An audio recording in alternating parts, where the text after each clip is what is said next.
What's up? Good morning, guys. Welcome to Draftkingsdfs NBA segments for February 26, 2019. I go by Invisible DFS. We're gonna go ahead and jump to segment 1 and check the players to see how they did for the slate before or for the night before. Segment 1, Bledsoe, really bad, 19.75. Harris, anyway, guys, sometimes I have the return value, sometimes I don't, it's depend like how fast, how quick I try to get this out, or if I get tired and need to get to bed as soon as possible. So that, but I will definitely have their fantasy points and so on. Harris was great, 51.55.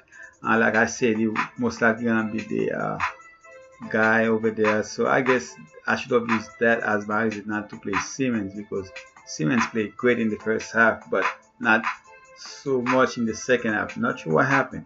Payton did really good in the second half. 38.50. Miratage was bad, especially in the first half. The total was only 168.25.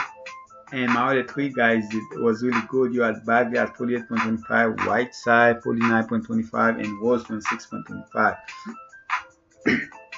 Rose didn't 6x, but still was better than most of those guys up there. The total was 292, and that team didn't cash. Actually, in TK, the men's slate I didn't do really too good, but the one game slate much better. So let's go ahead and jump to segment 2 so you guys can check out the 5 players that are for you guys that have a price difference of 1k or more between the DK and FD site. The 5 players are Westbrook, 12.2k and 11k in DK, a 1.2k difference. George, also a 1.2k difference. Jokic, 11k but 10 in DK. Love that price, 1k difference. Millsap, 6.2k. In DraftKings, he went all the way up to 8.4. I mean, he's been playing great, but a 2.2k difference. Robinson, 6.5. In FD, the price didn't go up. I mean, in FD, Millsap went 8.4k in DraftKings segment 2, and Robinson 5.4 went up a little bit in DK, 1.1k. But hey, for what he did, I can understand that. So that's the 5 players, guys. Let's go ahead and jump to what I call the main ingredient of the show, where I'm going to give you guys my 3 core players. That, of course, consists of 3 core players, 1 cheap, and of course the star of the segment. So let's jump to the DK website, and let me go ahead and check out my list, my notes here. As far as the first guy we're gonna go with is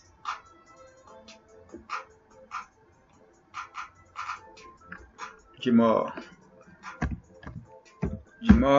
6k.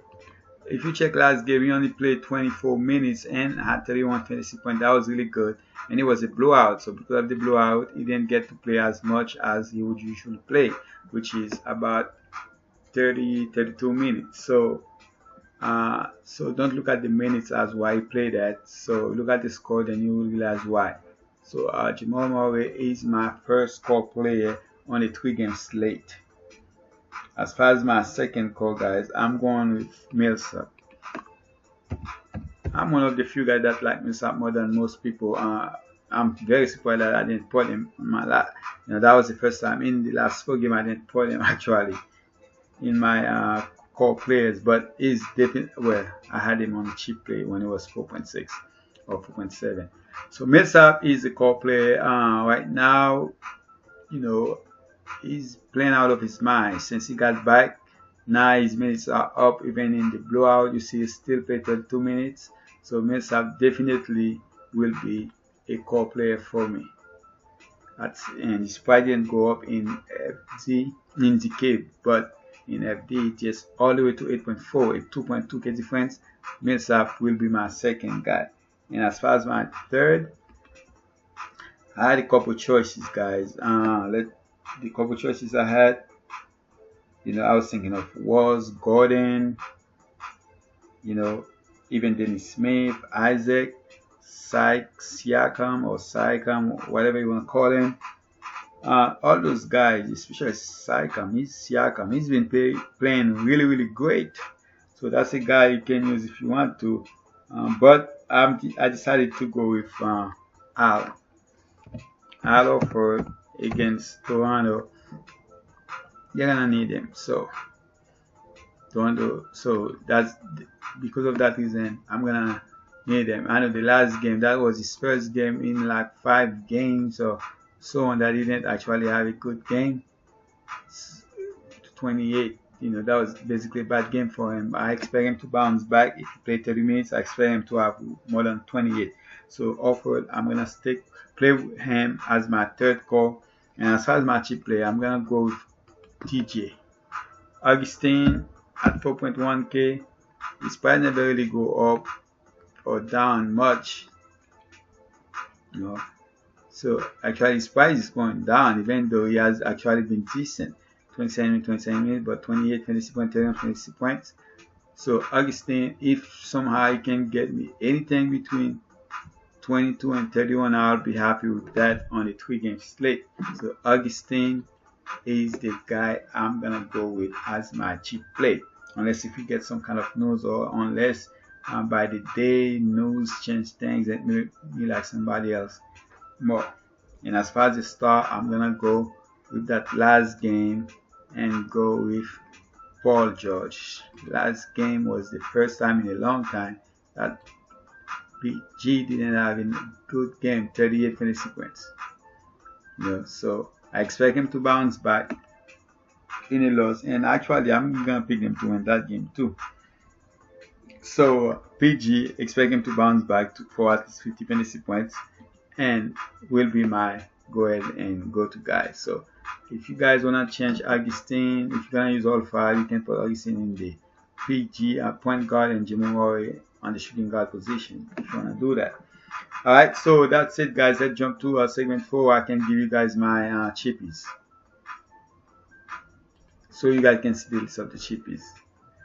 Alright, Harris 4.5k, playing in low 20 minutes, but he is not yet back in this. He is not in the starting lineup yet, but his minutes starting to trend up a little bit. But I expect him to get back in the starting lineup up soon, if not in this game, hopefully soon. Alright, so Datsun 4.4k has been balling last 4 games. I mean, he has been really good, including 34 and 37 fantasy points in the last 2 games. So he has been balling. Schroeder 4.3k is the first guy. He's basically the main scorer for Team Westbrook and PG or OKC. As far as behind those guys, he's basically the first guy off the bench, and if they need the buckets from anybody else that are on the bench, he will be that guy to provide it. So at 4.3k on a 3-game slate, you never know. It's a guy that's capable of giving you 40 fantasy points.